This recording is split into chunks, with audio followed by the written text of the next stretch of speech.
आज हम बनाएंगे ग्रेवी वाली देसी चिकन। इतनी मज़ेदार ये बन के तैयार होती हैं। सिंध में तो इसे बहुत ज़्यादा पसंद किया जाता है और इसे हर मौके पर बनाया जाता है क्योंकि ये इतनी मज़े की बनती है और इसकी ग्रेवी तो सबको पसंद होती है, चाहे आप इसे चावलों के साथ खाएं या नान के साथ खाएं या फिर आप नॉर्मली रोटी के साथ खाएं। चलिए फिर रेसिपी को स्टार्ट करते हैं। बिस्मिल्लाहिर्रहमानिर्रहीम। अस्सलाम वालेकुम। कैसे हैं आप सब? उम्मीद है कि मानो सेहत की बेहतरीन हालत में होंगे। तो पहले हम ले लेंगे ऑयल 3 टेबल स्पून। आपको ऑयल थोड़ा सा ज़्यादा लेना है और उसमें हम ऐड करेंगे प्याज 2 अदद। अब हम इसे मिक्स करेंगे और फिर हमें कुक करना है, गोल्डन ब्राउन होने तक इसे कुक करना है। तो फिर हम इसमें ऐड करेंगे तेज पत्ता 2 से 3 अदद, दालचीनी 1 से 2 टुकड़े आप ऐड कर सकती हैं, काली मिर्च 5 से 6 अदद। अब हम इसमें थोड़ा सा पानी ऐड करेंगे ताकि ये जल ना जाए। 3 से 4 अदद मैंने टमाटर के लिए थे।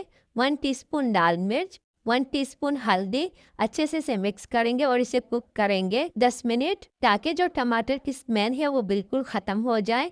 और उसके बाद हम इसमें ऐड करेंगे चिकन ऐड करने के बाद अब बारी आती है मसालों की।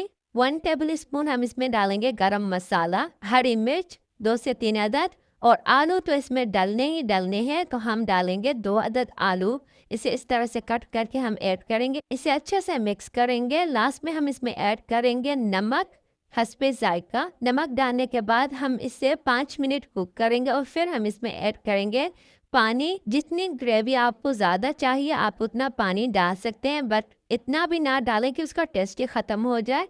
तो यहाँ पर हम पानी ऐड करेंगे और फिर हम चिकन को कुक करेंगे 15 मिनट। 15 मिनट में चिकन अच्छे से कुक हो जाता है। ये देखें, माशाल्लाह आप देख सकते हैं चिकन का कलर कितना खूबसूरत आया है। और फिर हम लास्ट में इसमें ऐड करेंगे हरी मिर्च, गरम मसाला 1 टीस्पून, धनिया ऐड करेंगे कि हल्का सा इसे मिक्स करेंगे और फिर हमारे देसी चिकन तैयार हो चुकी हैं। तो उम्मीद है कि ये रेसिपी आपको पसंद आई होगी। अगर आई है तो प्लीज़ लाइक, कमेंट और सब्सक्राइब ज़रूर कीजिएगा। अगर आप मेरे चैनल में न्यू हैं तो प्लीज़ मेरे चैनल को सब्सक्राइब कर लीजिए। तो फिर मिलते हैं नई वीडियो के साथ, नई रेसिपी के साथ। खुदा हाफिज़।